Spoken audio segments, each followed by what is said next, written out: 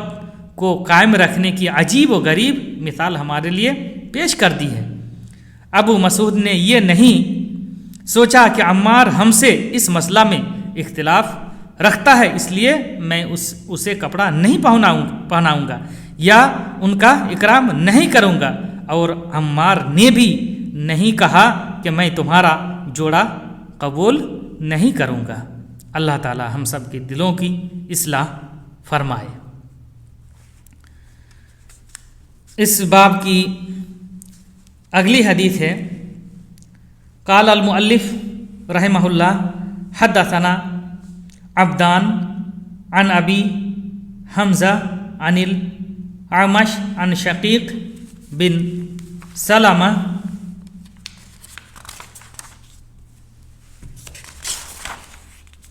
قال كنت جالسا مع ابي مسعود وابي موسى وعمار فقال ابو مسعود ما من اصحابك احد الا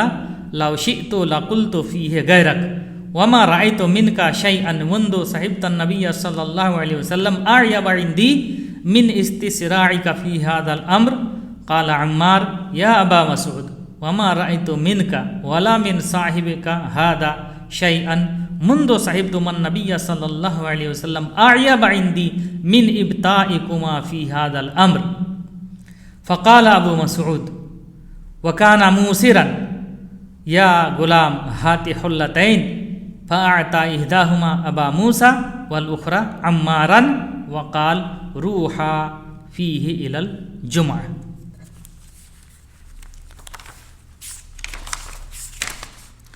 شقیق بن سلمہ سے مروی ہے، وہ کہتے ہیں میں ابو مسعود، ابو موسیٰ اور عمار بن یاسر رضی اللہ عنہم کے پاس بیٹھا ہوا تھا، ان کے ساتھ بیٹھا ہوا تھا۔ فقال ابو مسعود، تو ابو مسعود نے کہا ما من اصحابک احد الا لو شئت لقلت فیہ غیرک، کہ ابو مسعود نے کیا کہا، تمہارے سوا یعنی تم کو چھوڑ کر تمہارے جتنے بھی ساتھی ہیں ان میں سے کسی کے بارے میں بھی میں کچھ بول سکتا ہوں اور کچھ عیب نکال سکتا ہوں۔ وما رأيت منك شيئا منذ صحبت النبي صلی اللہ علیہ وسلم أعيب عندي من استسراعك في هذا الأمر، اور میں نے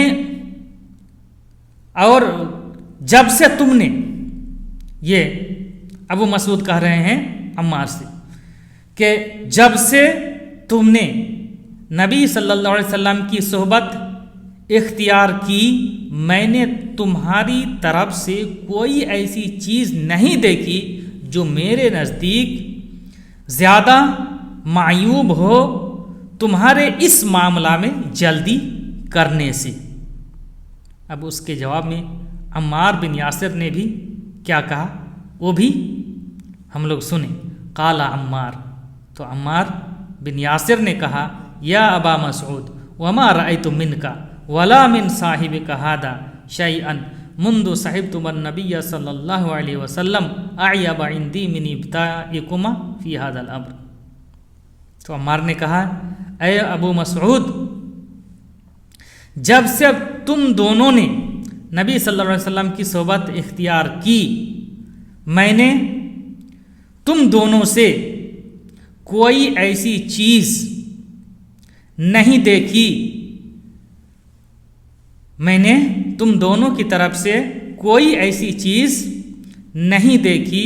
جو میرے نزدیک زیادہ معیوب ہو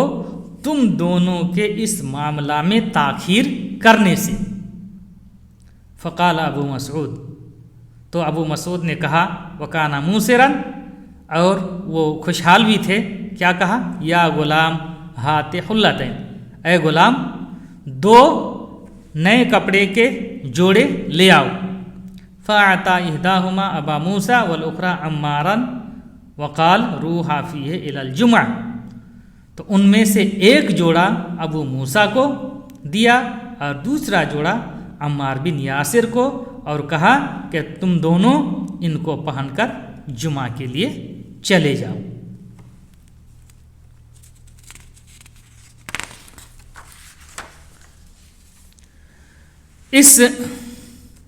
تو یہ ان دونوں کی بات ہوئی، اور ان لوگوں کا جو ہے ایک دوسرے کے جواب میں اس طرح ان لوگوں نے جواب دیا۔ اب جو ہے اس کتاب الفتن کا اگلا باب ہے باب نمبر 19، وہ باب ہے باب اذا انزل اللہ بقوم عذابا، جب اللہ تعالی کسی قوم پر کوئی عذاب نازل کرتا ہے، جب اللہ تعالیٰ کسی قوم پر کوئی عذاب نازل کرتا ہے تو کیا ہوتا ہے، اس کا جواب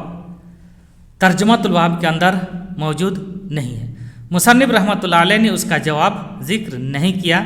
بلکہ حدیث کے اندر جو جواب مذکور ہے اسی پر اکتفا کیا ہے، اور وہ جواب کیا ہے، وہ ہے اصاب العذاب من کان فیہم ثم بعثوا علی اعمالہم۔